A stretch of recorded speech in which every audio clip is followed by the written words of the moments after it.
Yeah, okay. So they wanted to hear that story we left off on you and Clay climbing through the vents. Oh, the vet. Okay, well, here's the thing. We may have to do a couple of phone calls to do this. So, but here's the thing. We were at Marion. We were down at the shoe in the control unit, right? And in H unit, not to be confused with H unit at Supermax and the ADX in Florence. The Supermax ADX Florence H unit was a super snitch unit, an illegal intelligence unit. The H unit at Marion, Illinois was the old control unit, the old shoe. Anyhow, we were down there, and I was on A range. In fact, the tiers are called ranges. So you got A range, B range, T range, and D range.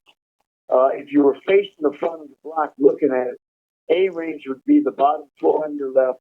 B range would be the bottom floor on your right, on the right-hand side of the block. C range is on the left hand, second floor up directly above A range, and D range is directly above B range on the right-hand side of the block.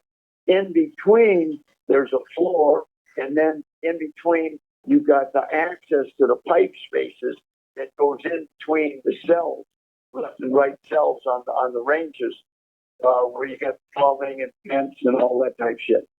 And there's 4 doors, one on the bottom, one on the top in the front of the block, and one on the bottom, one on the top in the back of the block.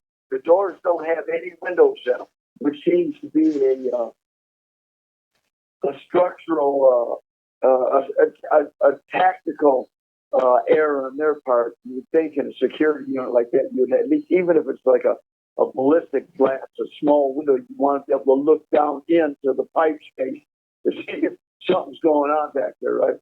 So anyhow, we were on A range, and the longest work strike in Federal Bureau of Prison history was going on out on the main line at Marion.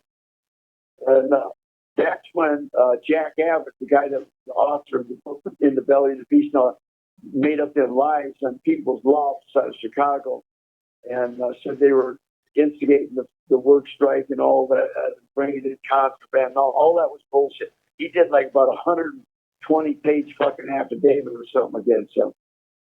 So anyhow, a new unit manager came into the control unit named Lenny Graves. Lenny Graves come in now. C range and D range in the control unit were unicorn tiers. You could work your way up to them and then be out all day making unicorn things like mail box like locks or fucking little wire things for computer things or whatever, right? And you could make unicorn money. The lowest rate paid was like $40-some a month, then like $60 a month, then like $75 or $80-some a month that you could make there. So it's all good. Well, and if you did your quota for the day, you could do the little unicorn cages and play handball on the tier, do a workout, do legal work, play cards inside the little unicorn work cages, whatever. As long as you got your quota done for the day, right?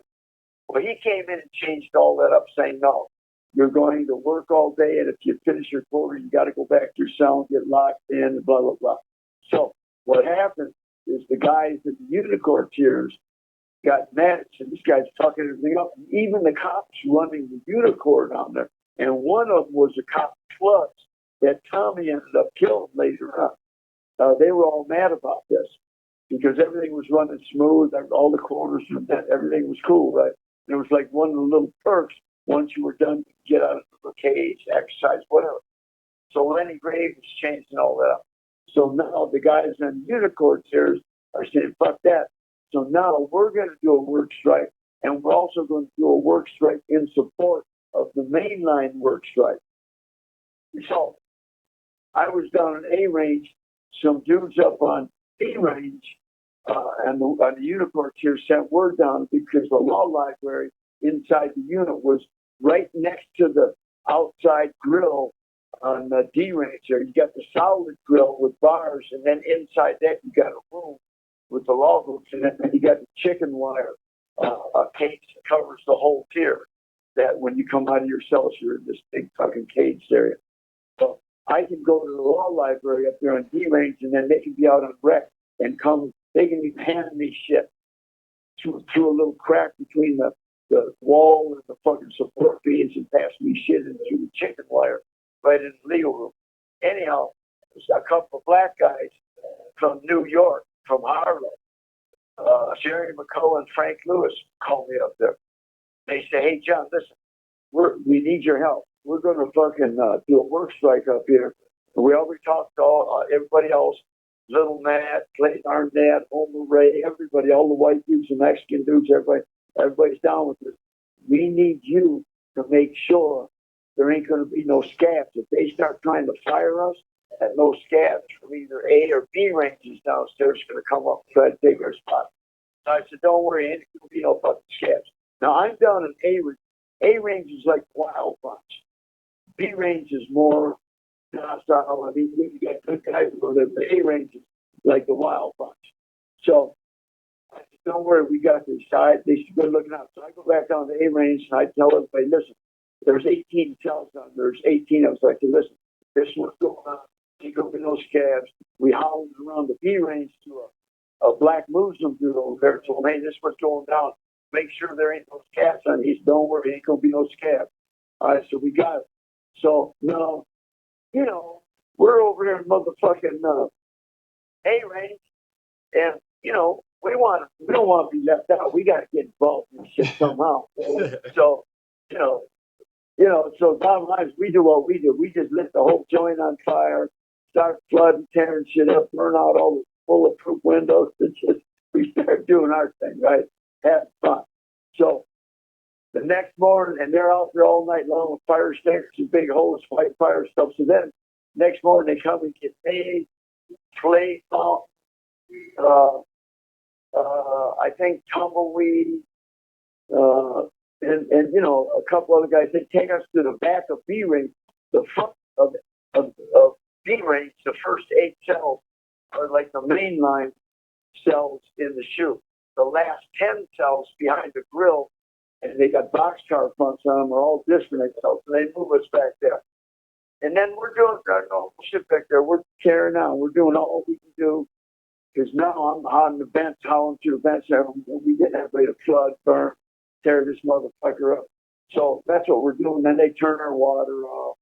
And no drinking water, no shitter water. Every now and then during the day, they'll turn it on real quick and turn it off real quick. So you can't tear shit up or flood or whatever. Some people are starting to throw shit and piss up and fuck themselves.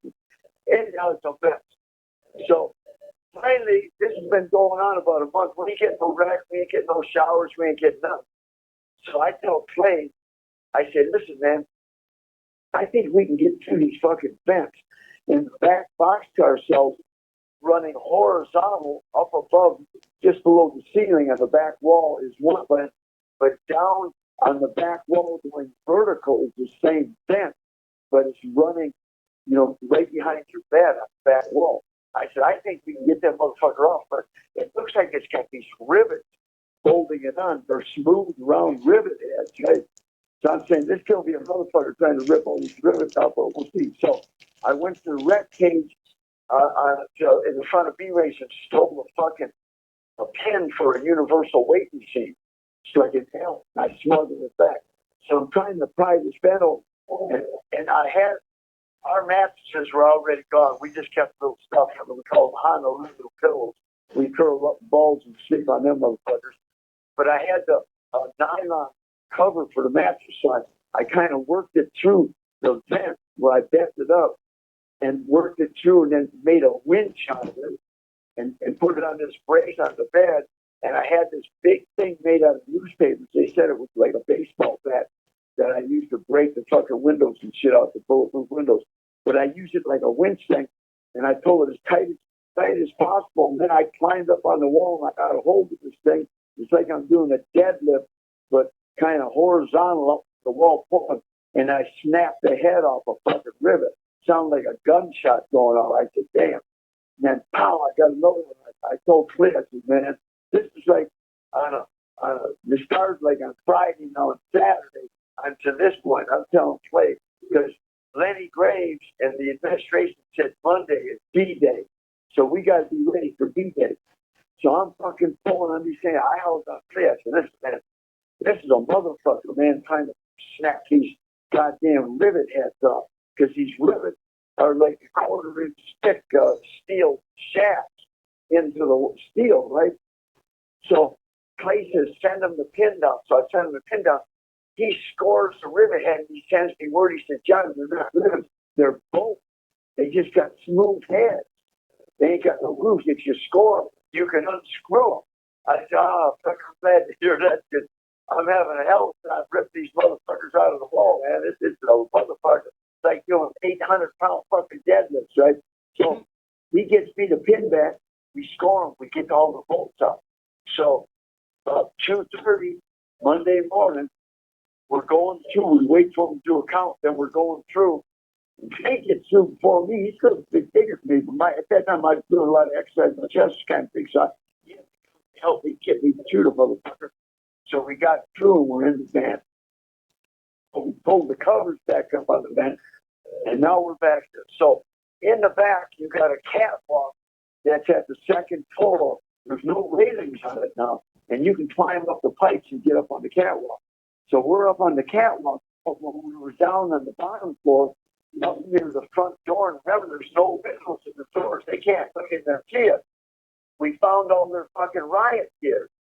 What they did, they just got lazy, and instead of taking the riot gear back up to the armory and shit, and every time they got a strip of food up, come down to shoot and cell extractions, you know, they just put it in the fucking pipe space and keyed it shut, keyed the big steel door shut, figured it was safe. So we got about 20 helmets, 20 gas masks, 20 motherfucking riot batons, a bunch of shields, plexiglass shields, the whole thing. So what we did is we got the gas mask and we got different filters.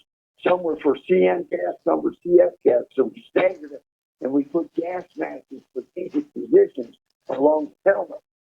And then we both put on a gas mask and a motherfucking helmet. We got riot batons. We popped the light bulb on the top on the second floor in the catwalk. So we got pockets of darkness, like strategic little spots, right? Because we know at some point they're coming in, we're going to have to battle them. So we're up there, and I get behind Barry's cell and not Champ, Bobby Castillo's cell. He's no Emmy doing Fresno. He's over in France right now. Oh, I know him. And this is like, this is like 3 o'clock in the morning now. So I'm right behind her cell. I got a riot baton. Bam, bam. These steps are off the top fence that run horizontal. So they're like 4 feet wide, and they're a foot thick, and they run from the top cells down to the bottom cells for the other ones to connect to them too, right? But these are big, wide, fucking thick vents made out of tin, right? So I'm beating on the back of their vents. Bam, bam, bam. I said, get the fuck up. We turned everybody's water on. So start flooding this motherfucker. I'm beating. And I hear Barry say, what the fuck? Who is it? I said, it's me. He said, me. I said, yeah, me. He said, John? I said, yeah. He said, what the fuck? I said, yeah, we broke out. We're back here. We got all the riot gear on. We're going to rumble with these motherfuckers. I said, man, I wish you was back here. We're going to have fun. He said, man, I'm glad I ain't back there. They're going to beat your fucking ass. I said, no, they're not. We're going to beat their motherfucking ass. We got all the riot gear on.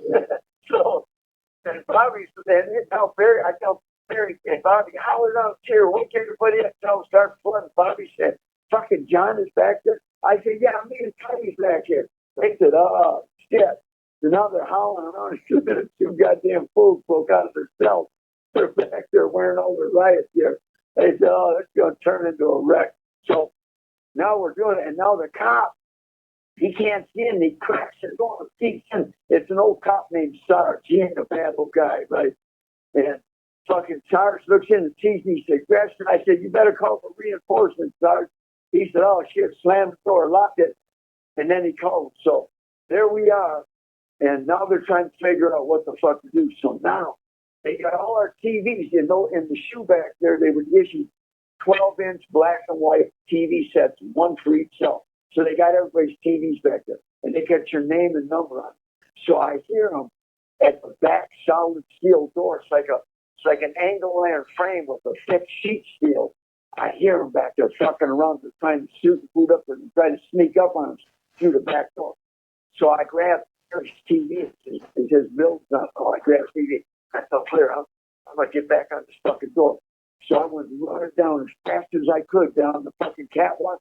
When I got up on the door, I smashed Barry's TV on the door. The whole thing blew up. The picture tube blew up. It sounded like a fucking bomb going up, hitting that steel door. It scared him so bad. On the other side, you could hear him dropping shields and fucking riot baton. I'm screaming, I hear you out there, motherfucker. Open the door, motherfucker. Let's get it on. So they got the fuck out of there. They smashed that plan, right? So I went back up. I got beaten on Barry's bed. I said, "You hear that?" He said, "What the fuck was that?" I said, "That was your TV set." I blew it up on the back door. He said, "You motherfucker!" I said, "Don't wait about it. Don't get you another one." He said, "You bastard." so we're up there. We're getting ready. So now I hear him on the front door on the top fucking floor. So I see you can put your toes on the edge of the catwalk because there's no 1 minute left. They lean back against the wall in between the vents because they stick out a foot and they can't even see you. Hang up, I'll call you right back. Okay. All right. Call ended. John.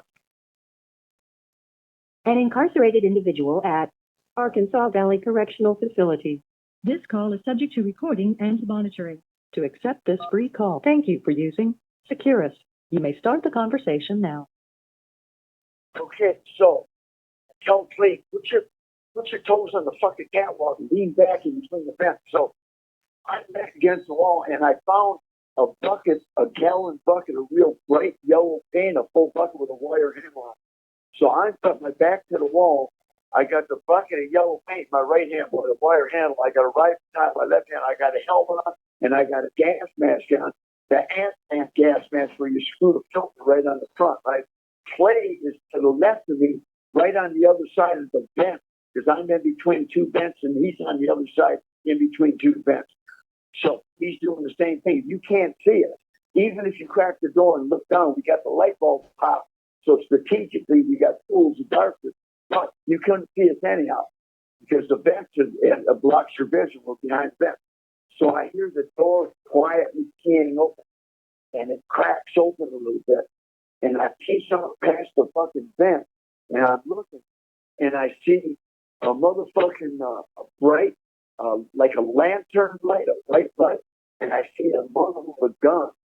Now the gun is to the right and the lanterns, I know there's two cops, at least two cops. One's got the gun and the other one's got the lantern and shining down the catwalk into this tight space because it's dark back there. And I peeked up, I leaned back against the wall again. I tell Slade, I says, "Man, I see the barrel of a gun. It may be a shotgun. If they come in, they got a gun. I'm going to let them get close and I'm going to jump and take the shotgun from them." He says, "Okay." So I'm leaning back and then I go to peek out again to see if they're fucking coming down the catwalk because it's about 20 feet away from us. The door is. And I look and the motherfucker hits me right in. And just half of my face is sticking up, but he hits me right in the face with the lantern light. And I heard one cop with the lantern say to the guy with the gun, "My God, you see, they got that southern twang." He said, "My God, you see that?" The guy says, "Yeah." He says, "What are they wearing?" He says, "It looks like a helmet and a gas mask." He said, "A gas mask? Where the hell they get a gas mask?" "I don't know." And they slammed the door. That fucked that plan up. Well, it turned out the gun was these are ex-military super shit. It was an AT-79 grenade launcher. They're going to fire gas rounds at us. But now we're wearing their gas masks, so that fucked that up. So now they go back to the drawing board. We're running around back there tearing shit up. And here they come again. They finally come. This is like a couple hours later now. And they're trying to fuck. They open up the top door and they open up the bottom door in the front. They come to the bottom door with a mattress as a shield and a big fucking canvas high pressure water hose to shoot us with, which actually felt good because I ain't showered the fucking month. I'm funky and I smell like a cold, so it feels good. But here they come. They can only come single file down this fucking catwalk, right? There's a whole line of all suited and booted. The guy in the front's got a motherfucking shield. So I let him get right up on me and I step up from in between the vents. I spin 180 degrees, actually 360 degree turn, and I hit that fucking shield as hard as I could with a bucket of paint. The whole bucket of paint exploded and the shield exploded. All he had in his hands was two handles. All the plexiglass was gone. The fucking yellow paint went everywhere, all over me, all over them. And the cops were claiming later they had tool cowboy boots and shit. They all had yellow paint all in the tooling and picked up. But anyhow, now I'm on this cut with Ribaton, this motherfucker in the front. I'm beating his ass. But the yellow paint got in the little porthole of my gas mask. And I tell him, I'm fighting these motherfuckers. Clay's behind me because it's a real narrow catwalk. And I'm fighting, and I said, man, the motherfuckers, I got pain in my fucking portholes. I can't see. I'm in the middle of a fight. Clay gets me in a headlock and takes his t-shirt and he's trying to wipe the paint off my portholes. And I'm still swinging at these motherfuckers with a rifle. And then they're shooting at us from down below with the water hose. Now, here's something to remember. If they ever come at you and gas us, get a bucket of water and hit them right in the fucking filter because it's got granulated cotton charcoal in it and it gums it up. You can't breathe. They hit me in the filter. Now my portals are fucked up, but my filter's gummed up. I can't breathe. I'm telling you, I got to get out of this gas mask, get a couple of gas masks. You got to take over. I can't breathe. It's okay. You shit spot. I pull the helmet off, rip the gas mask off, throw it, grab another one, clear it, strap it on, put the helmet back on. And I look behind us because we got a shield, a riot shield wedged on the fucking catwalk in case they try to come from behind us. And ain't nothing happening there. And now the fucking cop that had the broken shield, he just got hammered. Clay's broken up. He's howling to retreat. So they're trying to all back up, get out of the fucking the pipe space. And the ones downstairs, the ones at top are starting to get out. The ones downstairs have a mattress and they're shooting us with water. Clay howls, Brother John, drop down. So we dropped off the catwalk and we rushed them. They dropped the mattress, but they ran out with the hose and slammed the door. So now that didn't work. So we run them off. Okay, so now Lenny Graves and John Clark, who was an AW associate warden, who came up from Atlanta. He was known down in Atlanta, kind of like a touch hog, right?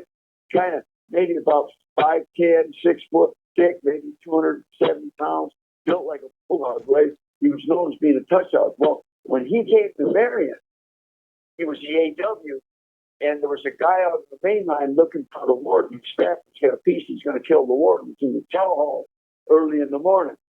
So here they come. They always walk through the chow hall early in the morning. And the dude is a white dude, a state prisoner out of Michigan. He's a big old dude, a weightlifter. And when they came in, the warden's not there, and he asked John Clark, he said, man, where's the warden? He says, oh, he ain't coming today. He says, I'm filling in from dude. Look, he's okay. He says, you'll do. Pull up the piece, start hitting him. He almost killed him. He sent him out of the joint more dead than alive. So that was his first experience getting put in touch with his mortality. He never had that before. A lot of guys that are tough guys are always winning and coming out on top. They may get banged up a little bit, but they never get close to death, right? This really shook him to his core. So now he's like, he ain't no tough guy no more. So now fast forward, he's out there with Lenny Graves, and they're trying to talk me and Clay into surrender. They said, come on, man, let's resolve this. I said, okay, listen, here's how we can resolve this. Lenny Graves, you and John Clark, you two, come up in this motherfucker, 2 of us and 2 of you, and we'll just deal with this head up back there, and then we'll resolve this whole thing. They said, oh, John, we can't do it. I told him, you can do it. If you want to do it, you can just pump your nuts up. No, we can't do that. I said, all right, well, whatever. So now we're back here, and they can't come in. We already run them out. They can't get us with gas. We're wearing their gas masks. So we're back there for a few more hours. Finally, they say, listen, man, we got to end this. We got to resolve this. What do you guys want? I said, what we want is you got to get this fucking work tiers back in order, these unicorn tiers to straighten all this shit up so we can get this unit back up and running. They says, okay. I said, here's what else we want. No retaliation against us for doing what the fuck we did or anybody else. No incident reports, nothing. And when we come up surrender, don't be trying to jump us. If you're going to jump us, let's get it out right now. They said, all right, we ain't going to do none of that. I said, all right. So they opened the door. I told Clay, okay, you go up first. I got a stick. I'm watching. They try to get you. I'm going to get their asses. They did. They cut them up. I come up. They cut them up. They put us in other cells on A range. They had to weld our vents back and all that. They welded our vents back. They marched us back to the back of B range and had us in our cell. Then they said, okay, we're going to do what you're saying. We got to stop this fucking demo, you guys. Because at this point, it's been going on like 5 weeks or so. And it's just a mess out of it, right? So we says, okay, we will help clean up the messes, but you got to let these guys get back up on the unicorn tiers and all that. Plus something else that had developed at that time. So little Matt, Homer Ray got to get up on the work tier and get next to this dude that called Little Matt Rat, because they're going to deal with that. So we got to clean everything else up, all that. Okay, everything's back to normal. They fucking pulled Little Matt, Homer Ray up on T-Range. This black dude that called Little Matt a rat, they pulled him up there. It wasn't long after that, they fucking killed him. Stabbed him to death on tier. That's another story, right? So we're back up and running. But so they charged me with attempted escape, and and then they took Clay down to Springfield, Missouri, and charged him with attempted escape. But he beat it down because we weren't trying to escape. There wasn't nowhere to go. They convicted me. There was no. I said we just went back. It was part of our demonstration. We went back to raising hell, right? So that's what that was. And that's the story there. That's even in that book that Pete Early wrote called No Human Contact. But he's got it tucked up. He's got to get back to getting their riot there. Now, they opened the door. We rushed out. We got to fight with them out there, and we were fighting for about 10 minutes. They captured us. That's not what happened. They actually, the story I told you is actually what happened. So, anyhow, it's just one of the things, man. One of them things. Man, that's a fucking what movies are written over. That's just one of them things, man. Hey, the beat goes on. This is the shit we was doing on a regular basis, man. Yeah. I'm gonna tell you something. What people don't understand.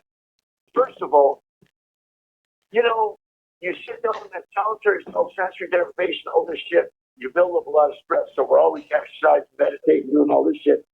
But when it comes time to get busy, it's very cathartic. It's very therapeutic. You get all your energy out, all that built up stress. It all goes. You're happier than a motherfucker.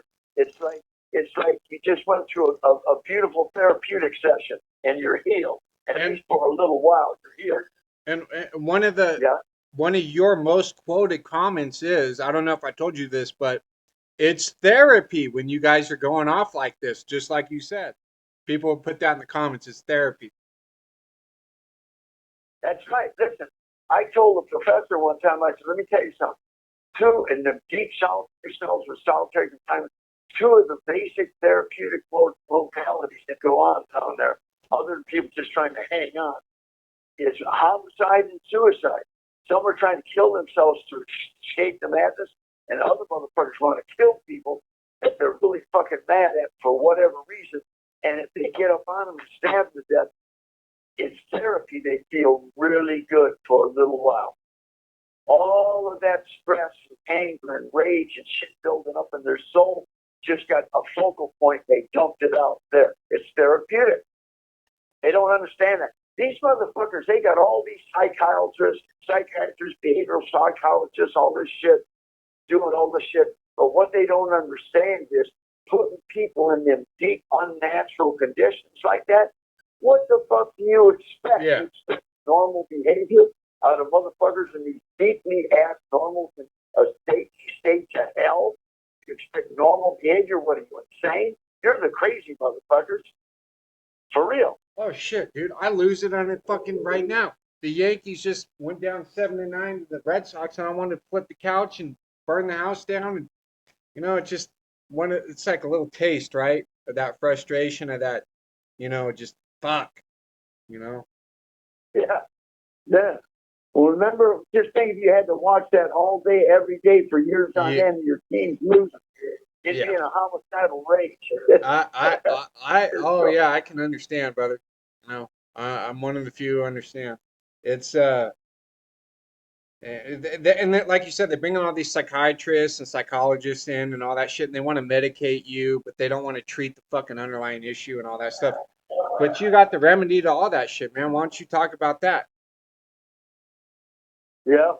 So the thing is, I remember I was in I unit one time on B range in the last cell, right next to the fucking boxcar cells in the back I unit, and right next door to me in cell 9 was a Cuban dude that came in under a Marion boat with Cuba, and he's crazier than MI25 motherfuckers. All he does is shit and piss and smear shit and piss all over himself, all over the walls, finger painting on the walls. He's got shit all over himself. Once a week they pull him out. He's handcuffed. They walk him by naked. He's got a big Abe Lincoln shit beard hanging under his chin. And they walk him up to the shower him off, go and disinfect the cell and all that, and then they put him back in. It goes on for another week. So this was going on one time. So now they got two shrinks, an older one and a younger one. He's training in front of my door when they walk the Cuban up. And this Cuban's fucked up. He's crazy, really, he's out of his psychotic. Got shit all over him. He's fucked up. And the older shrink says to the younger shrink, "Oh, there's nothing wrong with him. He's just faking." And I looked at his shrink, and I looked at the kid he's teaching. The kid's eyes, you can see him. Their kid's trying to maintain some type of sanity.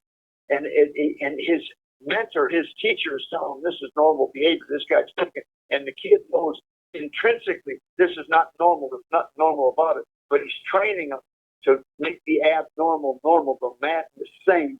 And I'm looking at him, and I had a flash in my mind. The only solution at this point right here is to shoot both of them in their heads. That's the only solution because they're perpetuating the sickness. That's what they are, and with their little titles, their PhDs, and all that, they're perpetuating and making it normal and making it look like it's okay. We had a Catholic priest at Marion that used to put on a riot helmet and a riot stick and meet buses of prisoners coming off the buses in the Marion and wanting to beat chain motherfuckers and beat them with a fucking riot sign. He's a Catholic priest. Yeah. And check it out. And when somebody would die in your family, he would come down and say, he'd deliver a message, your mother died, your kid died, or whatever. And he'd laugh and he'd make cracks about it. I remember when my sister killed herself. She came down from that and said she committed suicide. She's in hell. That's how I looked at myself. My first thought was, priest, I'll crucify you, priest. I'll take you out on a cold, rainy night with a little piece of moon on a cold rock ledge with a crucifix or a cross, and I will crucify your ass naked. And I'll sit there and smoke weed, and I'll talk to you. I ain't gonna lead you. I'm gonna talk to you about the error of your ways and things and stuff. Your spirit leads your body, motherfucker. I'm gonna let you know what this shit really is. You know, that's what I'm thinking is going on, right? So that's how sick these environments are, man. That's the truth. And then they talk about corrections and American motherfucking corrections, right? So, hey man, don't expect normal shit from just deeply insane, abnormal fucking different planes and states of motherfucking hell. Yeah. You know what I'm saying? Yeah, it's like So that's what that shit is. Were you there when the CDC put that that laughable R at the end of them? This California department. Yeah. Yeah. It's Corrections and rehabilitation. It's rehumiliation. Check this out. Yeah. Yeah. So I remember when cops out there were refusing to put the R on their patch. They were refusing to wear the new patch. And fast forward, Danny Weeks was telling everybody in the system, him and a group of inmates were the ones that made the CDC put the R on their fucking thing and turn it into a rehabilitation system. What? That's literally what he told. He's a bullshitter. He looks at him like he will tell you anything. Hey, he'll tell you he's a motherfucking Martian and got antennas if he thinks it will. He's just a bullshitter, right? That's the truth. He's just full of shit, right? Yeah, I remember all that. And the thing is there ain't no rehabilitation. Nah, it's rehumiliation. That's what everyone called it. Yeah, it's like, it's fucking, it's insane. So. Yeah, anyhow, that's, American corrections. I'm hearing they're trying to change shit out there. I'm hearing they're trying to turn Quentin and model it after, like one of the Norwegian or Swedish prison systems, right? They went even farther, man. They tried to do that in Salinas Valley, and a cop got stabbed up, and they were like, well, we don't know what happened. It's like, well, guess what? You're in a level 4 fucking 180 on the SNY. What do you think's going to happen? These guys got no one to answer to. The cop says something disrespectful, and they're playing fucking pool, whatever they're doing, some type of game. And why are they even playing games with the fucking SNYs? You know what I mean? Like, why? and they wonder Yeah. why this shit happens. Yeah, they don't get it. I mean, they really don't get it. They don't. And here's the thing: when you've got people doing forever and a day, they've been down a long time. Their lives are fucking shit. Their families' lives, their children's lives are shit. They're struggling with everything. They're mad. They're full of rage. The whole fucking trip, and they're doing forever. And then you think you're going to come through there and just poke at them and fucking disrespect and do something? They will kill you. Don't you? And it don't matter. You have 1 minute You left. talk about, oh, we'll give you a death sentence. They're already doing a death sentence. And they're doing a living death sentence. They're in fucking hell. That's why I tell motherfuckers, listen, I don't know if you get it, but this whole planet is death row. Everybody's got a death sentence. We're all going to die. Just some sooner than others. Question, are you ready to go? That's the only question. You ready to go to the other side? Yeah, not everyone is, So man. that's the name of that show. You know, shit. So many people try and prolong it. It's crazy, man. But what do you want to do? You want to do another call, or you want to come in tomorrow? All right, I'll call you one more time and I'll call you tomorrow. Hang up. Okay.